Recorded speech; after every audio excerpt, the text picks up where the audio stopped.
Bismillahirrahmanirrahim. Alhamdulillahi rabbil alamin.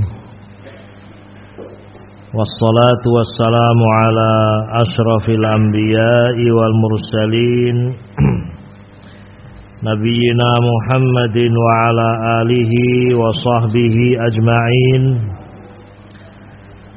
Asyhadu an la ilaha illallah wahdahu la syarikalah wa asyhadu anna Muhammadan abduhu wa rasuluh.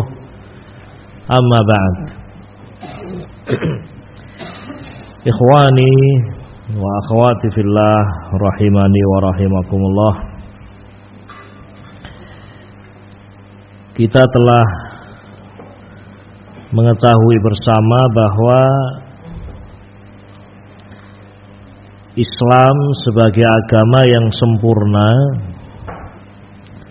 sangat memperhatikan bab tarbiyatul aulad, pendidikan anak-anak.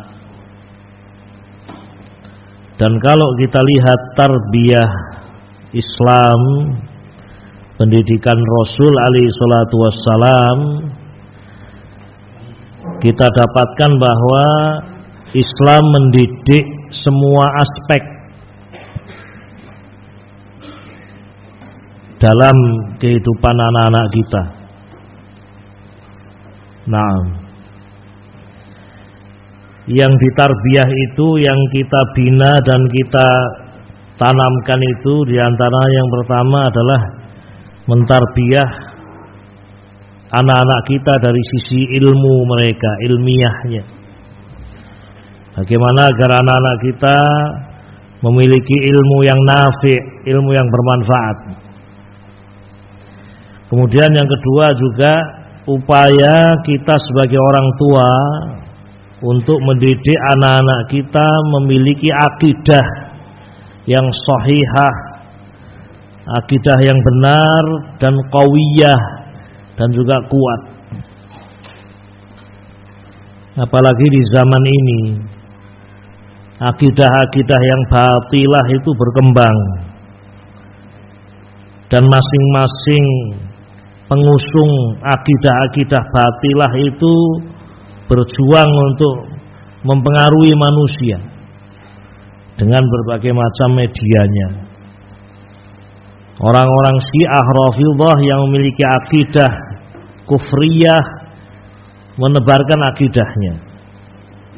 Orang-orang Khawarij yang juga memiliki akidah batilah menyebarkan akidah batilnya. Sufiyah, Jahmiyah, ila akhirih. Kita dihadapkan dalam kondisi genting, kalau saya katakan, kondisi fitnah di akhir zaman. Maka kewajiban orang tua adalah mendidik akidah anak-anak, dan itu akan diminta pertanggungjawaban. Kemudian yang ketiga, sudah kita bahas 2 poin tadi. Yang ketiga, kita akan masuk juga mengingatkan bahwa Islam mengajarkan kita sebagai orang tua, di samping mendidik sisi ilmiah, sisi aqidiyah pada anak-anak kita, juga untuk kita mendidik sisi ta'abbudiyah mereka, ibadah mereka, yakni membiasakan mereka sejak kecil untuk beribadah kepada Allah dengan berbagai macam jenis ibadah. Ibadah itu kan jenisnya banyak. Didefinisikan oleh para ulama, ibadah adalah ismun jami'un lima yuhibbuhullahu wa yardahu minal aqwali wal af'ali adh-dhahirati wal batinah. Ibadah adalah segala sesuatu yang Allah cintai, segala sesuatu yang Allah ridhai, baik berupa ucapan-ucapan atau perbuatan-perbuatan yang zahir, yang tampak, atau yang batin, yang tidak tampak. Nah, kita sebagai orang tua punya tanggung jawab untuk menjaga anak-anak kita dari api neraka dengan mendidik mereka untuk beribadah kepada Allah. Contoh misalnya membiasakan mereka untuk ya melakukan sholat 5 waktu. Itu tanggung jawab kita sebagai orang tua. Kata Nabi alaihi salatu wassalam, ini salah satu contoh tanggung jawab orang tua. Muru auladakum bis sholati wa hum abna'u sab'in wadribuhum wa hum abna'u ashrin. Perintahkan anak-anakmu untuk melakukan sholat. Wajib ini, fardu ain bagi kita orang tua. Walaupun bagi anak belum wajib, anak belum mukallaf. Ya kan, belum mukallaf, 7 tahun itu belum mukallaf. Rata-rata demikian. Belum mukallaf, belum balik 7 tahun itu. Tetapi wajib bagi kita orang tua untuk memerintahkan anak-anak kita sholat ketika masuk umur 7 tahun. Nah, yang dimaksud dengan memerintahkan mereka sholat bukan hanya sekedar perintah ayo nak sholat, bukan itu. Tetapi ajari mereka bagaimana berwudu, ajari mereka bagaimana dia menutup aurat. Sholat harus menutup aurat. Ajari mereka bahwa sholat itu harus menghadap kiblat. Ajari mereka tata cara sholat dari takbiratul ihram sampai salam. Juga perintah mereka setiap datang waktu sholat subuh, perintah zuhur, asar, maghrib, isya, terus hari-hari demikian. Diarahkan, dididik, dibimbing, dibiasakan sehingga sholat itu mendarah daging. Selama 3 tahun, 7 tahun dimulai 8, 9, 10. Kalau umur 10 tahun ternyata masih belum mau sholat, diizinkan untuk dipukul sebagai bentuk pendidikan, bukan pemukulan penyiksaan, tidak, tetapi pukulan kasih sayang, pukulan tarbiyah yang ghairu mubarrih, yang tidak melukai, tidak mencacati, ya, bukan di tempat-tempat yang diharamkan seperti wajah atau tempat-tempat yang mematikan, ya. Nah, memukul di bagian muka haram, tidak boleh, itu diharamkan. Ya. Ini salah satu contoh. Itu tanggung jawab saya dan Anda sebagai orang tua.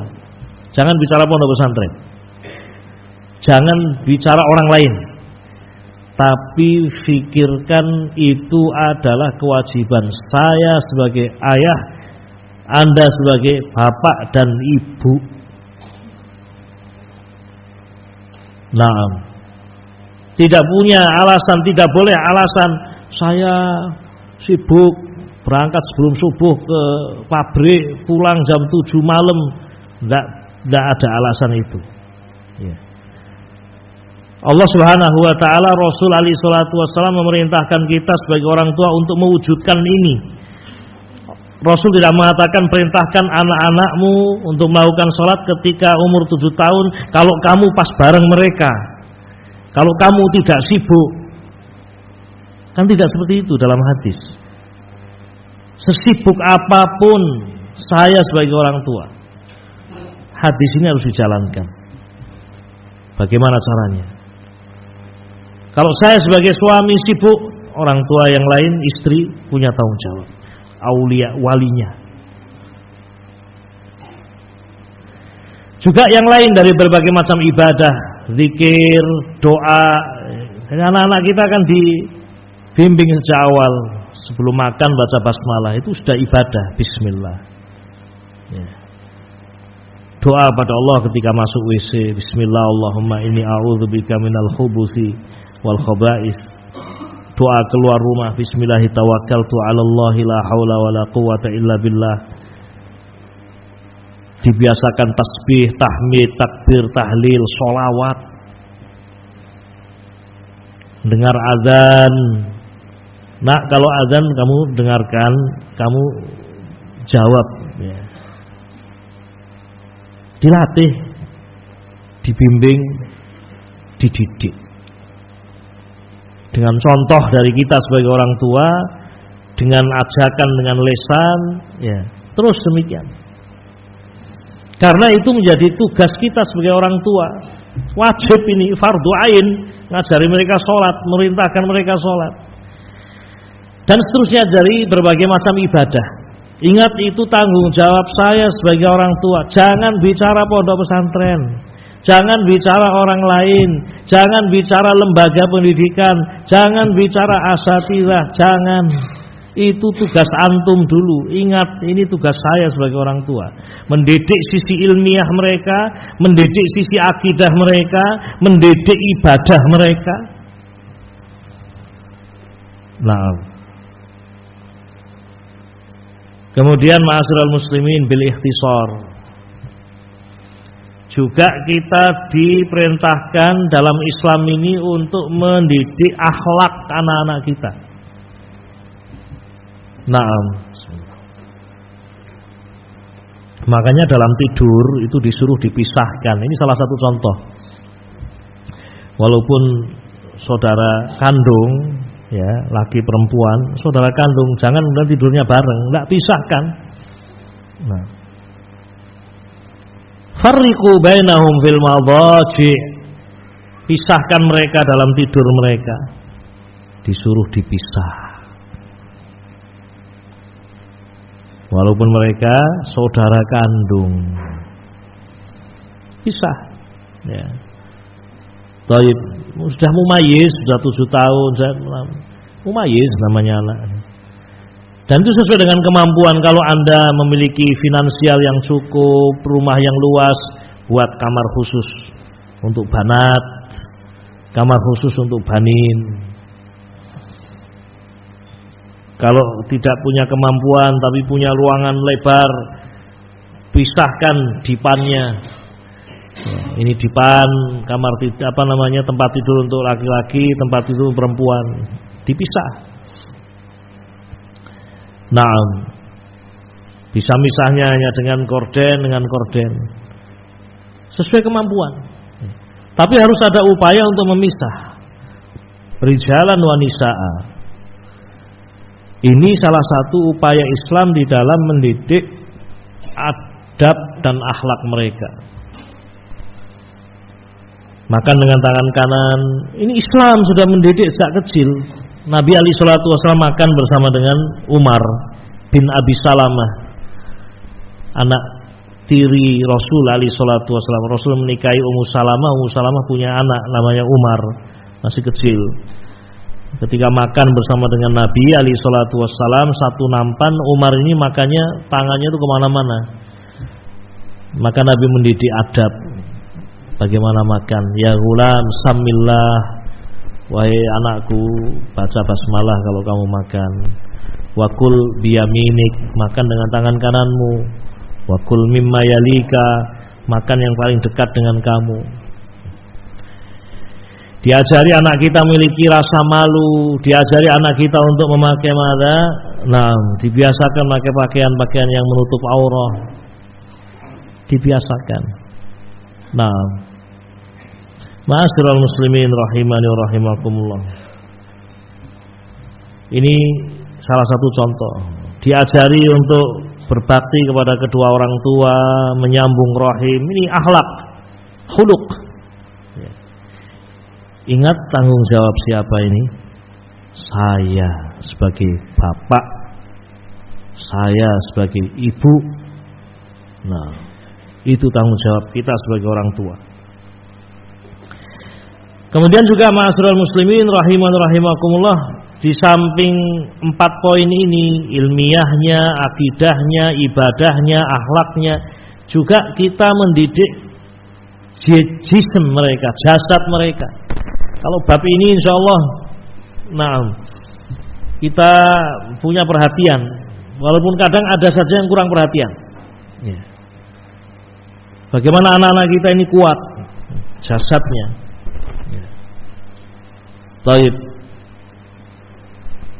olahraga ringan, ya, dibiasakan pola hidup yang baik. Ini kan jasad. Jangan malah dicontoni yang tidak baik. Habis subuh tidur, ya. Habis asar tidur, ya. Malam begadang sampai malam. Nah, macam-macam. Anak itu aset. Kita punya tanggung jawab. Nah, Jangan biarkan mereka bermain di tempat-tempat yang membahayakan jasad mereka, kan seperti itu. Naam. Ikhwatul kiram rahiman rahimakumullah. Dalam tubuh yang kuat, ya, itu akan muncul banyak hal yang baik. Al-mu'minul qawi khairun wa ahabbu ilallahi minal mu'minil dhaif. Ada ilmu, ada kemampuan, tapi sakit-sakitan. Ya. Nah, tidak diperhatikan jasadnya, tidak diperhatikan jisemnya. Nah, orang tua punya tanggung jawab, ini amanah. Orang kalau punya ayam jago, ya, kesayangan itu kan sejak pagi kan diperhatikan, ya kan? Ya, apanya diperhatikan? Kepalanya dilihat, wah, ini kalau penggemar ayam jago, kakinya, ya, jalunya, tahu jalu mas? Ya. Kemudian kalau ayam itu kok kotorannya apa cair mencret itu kan mesti, wah ini ada apa ayamku? Ya, sakit apa kamu? Nanti kasih jamu. Ya. Taib. Kan diperhatikan sekali. Ya. Keluar lepas sampai sore hari tidak pulang itu dicari. Setiap tetangga ditanya. Ya. Ada ayam mampir sini tidak? Jangan-jangan mampir di tempat yang lain, diteleponi tetangga, ini ada ayam saya kok tidak pulang. Ayam. Semestinya kalau anak lebih dari itu. Ya. Sampai sore kok tidak berangkat, kok tidak pulang. Ya. Sampai sore segini kok tidak kelihatan. Dengan siapa dia bermain? Di mana dia bermain? Keselamatan anak-anak itu menjadi tanggung jawab kita juga sebagai orang tua. Ya. Makanya Nabi alaihi salatu wasallam menyuruh kita untuk ya memasukkan anak-anak kita di saat matahari tenggelam. Ya. Itu kan diantaranya menjaga keselamatan anak-anak kita. Ya. Makanan-makanan yang membahayakan dihindari dan seterusnya. Antum yang mengerti kesehatan lebih paham. Tapi intinya, ya, memperhatikan jasad mereka juga penting. Ya. Taib. Berikutnya adalah memperhatikan sisi mihnah, skill mereka ini. Ini sekarang lagi banyak orang ya membahas skill mereka, ya. Skill anak-anak kita. Ya. Sebenarnya berbicara skill ini jangan terlalu pendek pandangan kita, dibuat luas. Ya. Anak-anak perempuan dilatih bagaimana dia bisa masak baik, ya, untuk kehidupan mereka nanti. Ya. Nah, anak-anak laki-laki pun juga bukan hal yang buruk kalau bisa masak, ya, enak masak yang sehat. Dilatih bersama uminya buat roti, ya. Nah, jika perlu suatu saat misalnya ya untuk membangun kedekatan dengan anak, ayo nak kita nyari bubur ayam pagi, bubur ayam. Wah, enak ini, enak sekali. Coba kita belajar bagaimana membuat bubur ayam yang enak. Abi bisa buat lebih enak dari ini. Ayo kita buat di rumah, praktek. Oh bisa, kamu bisa buat enak. Ini kamu bisa jual nanti. Ya. Nah, jadi yang namanya mendidik skill anak itu bukan kemudian mendidik skill jadi pilot. Ya, ya. Antum saja tidak jadi pilot kok kemudian mau mendidik anak jadi pilot, kan tidak namanya. Skill itu ya dibuat luas saja namanya. Nah, wabillahi taufik. Keterampilan menulis penting ya kawan. Sesuai dengan kemampuan kita. Di rumah ada komputer, tak apa, dilatih ketik. Coba kamu ketik ini nak. Siapa tahu itu nanti menjadi sebuah menjadi sebuah jalan bagi anak kita untuk bisa berbuat dengan komputer tadi. Ya, mulai latihan menulis. Nah, bisa membuat sebuah tulisan, artikel, bisa membuat bisa layout, Ya. Dibuat luas saja. Ya. Nah, kemandirian. Ya. Fa'ala kulli hal ma'asyiral muslimin rahiman rahimakumullah, itu tanggung jawab kita sebagai orang tua. Kita ingin memiliki sosok anak yang memiliki ilmu yang luas, ilmu agama, ilmu yang bermanfaat, juga memiliki akidah yang kokoh, sehingga apapun yang menimpa berupa ujian, berupa syubhat, syahwat, dihadapi dengan akidah yang kuat. Juga sosok anak yang kita harapkan sosok anak yang punya keterikatan dengan Allah, dengan ibadah yang selalu dia lakukan. Kita lihat anak kita sedang angkat tangan doa pada Allah Subhanahu. Oh, anak saya. Nah, kita bangun ternyata sedang sholat. Nah, kita juga ingin melihat anak kita sehat, jasadnya kuat, akhlaknya baik, adabnya baik, dengan orang tua baik, dengan tetangga baik, ketemu orang papasan salam, ya. Sumeh kalau bahasa kita itu, ya. Nah, dengan orang tua hormat, ada orang kesusahan membantu, ya. Juga punya optimisme dalam hidup. Nah, nak kamu mondok enggak? Takut nanti enggak punya kerjaan? Oh enggak, Bi, rezeki di tangan Allah Subhanahu. Ya. Abi sudah ngajari saya untuk mandiri. Abi sudah ngajari saya untuk berani menanggung resiko. Ya. Abi sudah ngajari bahwa rezeki semua di tangan Allah Subhanahu. Abi sudah membekali saya dengan berbagai macam keterampilan. Cukup, Bi, sudah. Ya. Enggak usah dipikirkan. Ya. Ya. Orang tua melihat anaknya seperti itu, sebuah cita-cita kuat, kokoh. Sekali lagi itu tanggung jawab orang tua. Nah, dari situ ma'asyiral muslimin rahiman rahimakumullah, kita pun bisa merasa bahwa ternyata kita sebagai orang tua itu tidak memiliki kemampuan di semua bidang tadi. Kita ingin anak kita bisa baca Quran dengan baik. Kita sendiri baca Qurannya masih belum baik. Ya. Kita ingin ngajari anak kita akidah, saya saja belajarnya masih belum kelar. Ya. Nah, disitulah butuhnya ta'awun 'alal birri wat taqwa. Butuhnya ta'awun 'alal birri wat taqwa. Makanya ini pondasi dan asas yang tidak boleh kita lupa. Asas yang Allah Subhanahu wa taala letakkan, yang dengan itu muncul sekian banyak maslahat. Wa ta'awanu 'alal birri wat taqwa. Sebuah ayat yang pendek, perintah yang tidak panjang, ta'awanu 'alal birri wat taqwa, namun terlahir dari asas ini maslahat-maslahat yang sangat banyak, maslahat-maslahat yang sangat besar dunia dan akhirat.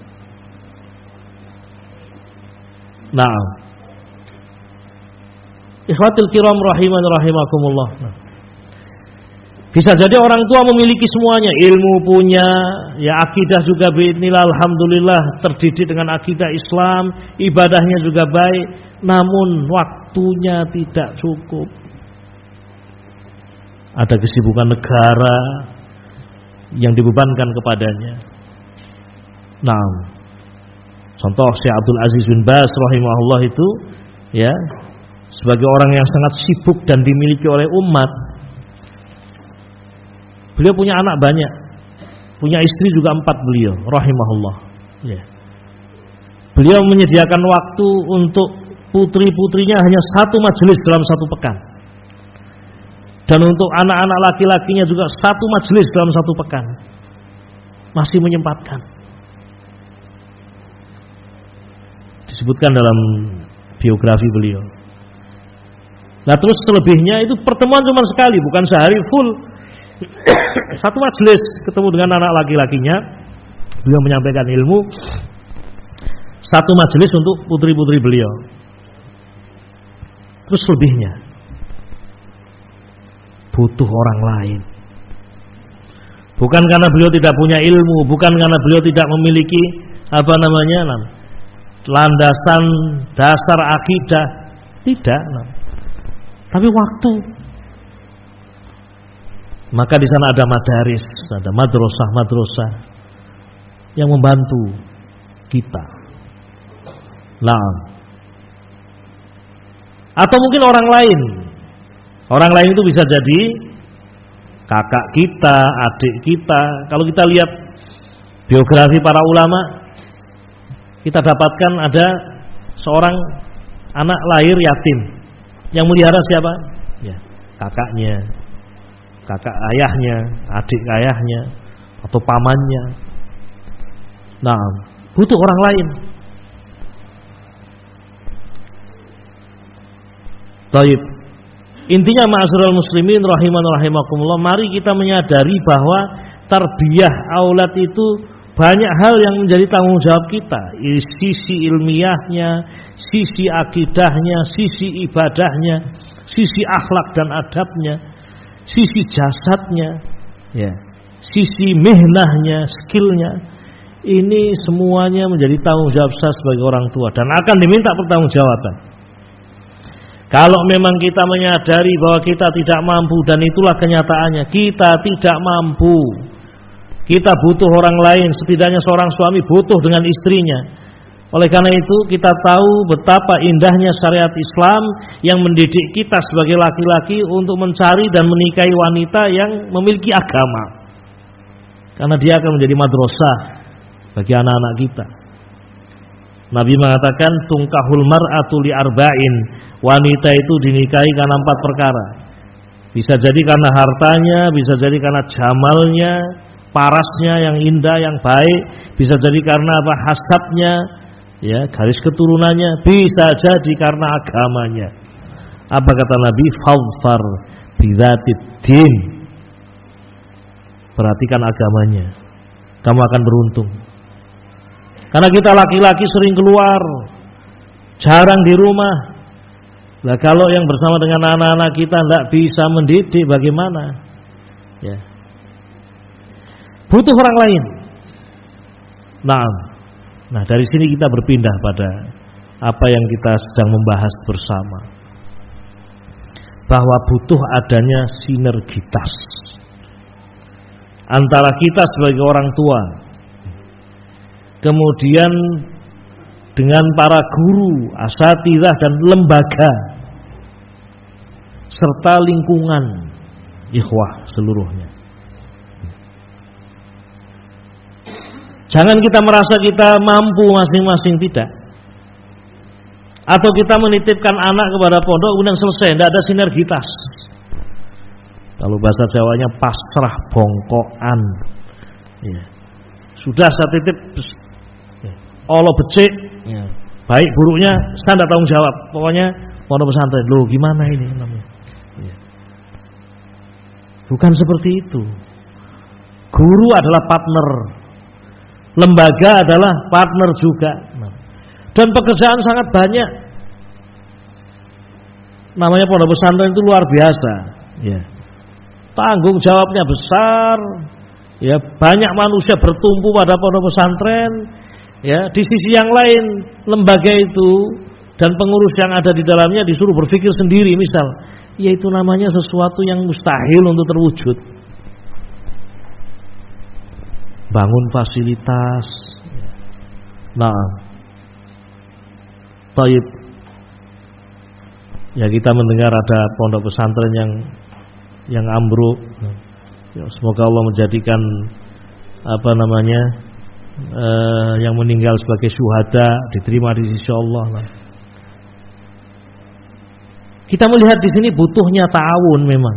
Ya. Jangan acuh tak acuh dengan pondok. Ya. Ya. Lihat jaringan listriknya misal. Ting selengkrah kalau bahasa Jawanya. Ting selengkrah itu sudah kabel-kabel kok seperti ini. Ini bisa konslet rawan kesetrum. Ya.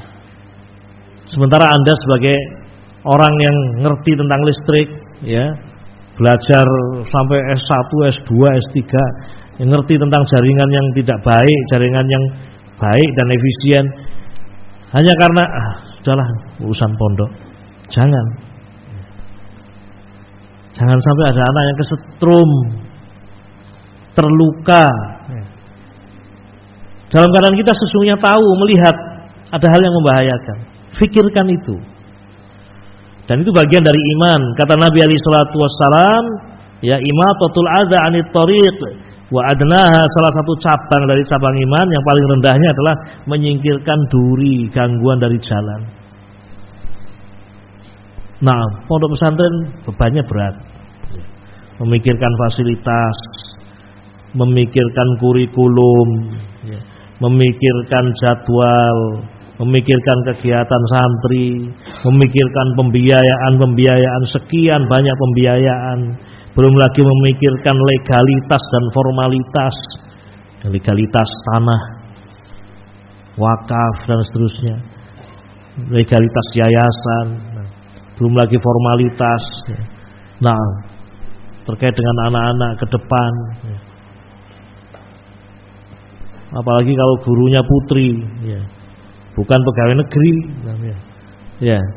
yang terikat dengan SK yang jelas penugasannya. Begitu suaminya pindah, ikut pindah. Begitu melahirkan cuti. Ini luar biasa yang dipikirkan di pondok pesantren itu. Maka harus ada sinergitas. Nah, kita bukan membela pondok karena kita orang pondok, tidak. Memang harus dibela. Saya adalah wali murid, saya juga orang pondok, saya juga ikhwah di sekitar pondok. Ternyata tiga komponen ini harus berjalan bersama. Orang tua semestinya harus terdepan memang, karena memang dia yang menjadi penanggung jawab utama nanti di hadapan Allah Subhanahu. Guru, nah, kemudian lembaga dalam hal ini sebagai partner yang terus berusaha memperbaiki. Apalagi pondok pesantren kita tumbuh dari kebutuhan awalnya, harus selalu berkembang, diperbaiki. Sana sini yang masih harus disempurnakan, ada yang kurang. Demikian ikhwah di sekitar yang punya banyak potensi, bukan karena anak saya tidak ada di pondok itu kok.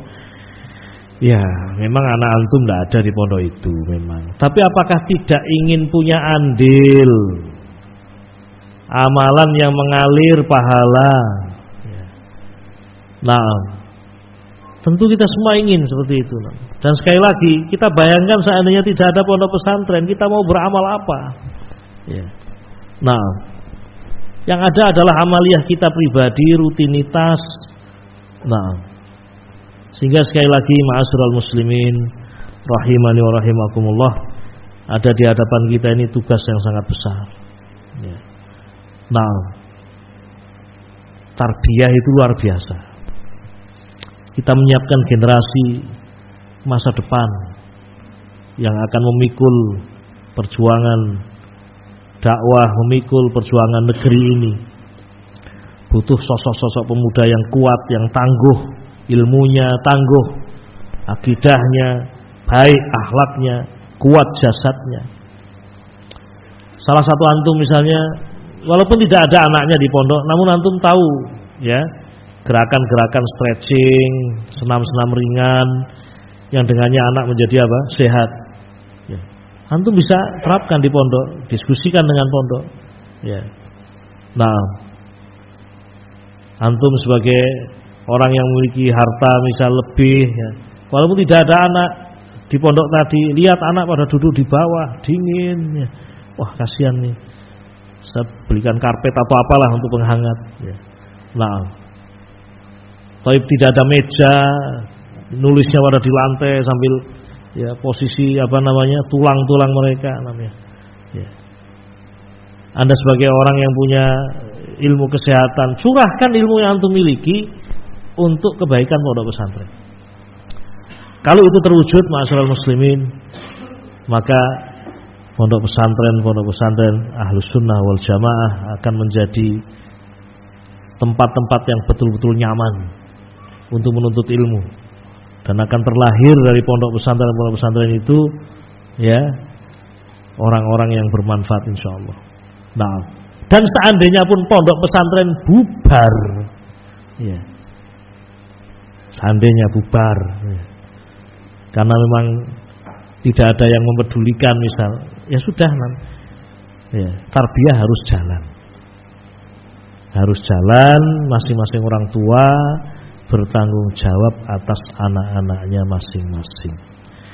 Dan saya yakin tidak ada yang berpikir, bubarnya pondok pesantren sebuah nikmat yang besar. Dan pemerintah pun alhamdulillah jazakumullah khairan ya, memberikan perhatian besar pada pondok pesantren dengan undang-undang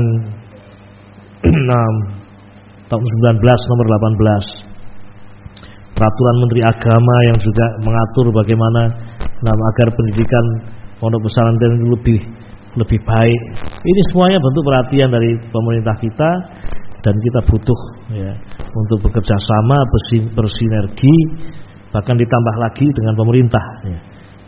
Orang tua, guru dan lembaga, ikhwah sekitar juga pemerintah. Dengan itu akan menjadi pondok pesantren yang baik ya, pondok pesantren yang bermutu, memberikan manfaat kepada umat insyaallah. Ini barangkali ikhwatul kiram rahiman rahimakumullah sedikit yang bisa kita sampaikan pada majelis kita ini, mudah-mudahan bermanfaat. Naktafi bihadzal qadri wa sallallahu wasallam ala nabiyyina Muhammad wa ala alihi wa sahbihi ajmain. Subhanakallahumma bihamdik asyhadu an la ilaha illa anta astaghfiruka wa atubu ilaik. Assalamualaikum warahmatullahi wabarakatuh.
Kami ucapkan jazakumullahu khairan katsiran kepada beliau Ustaz Muhammad Rijal LC hafizahullah taala atas fawaid yang telah beliau sampaikan, semoga bermanfaat. Wassalamualaikum warahmatullahi wabarakatuh.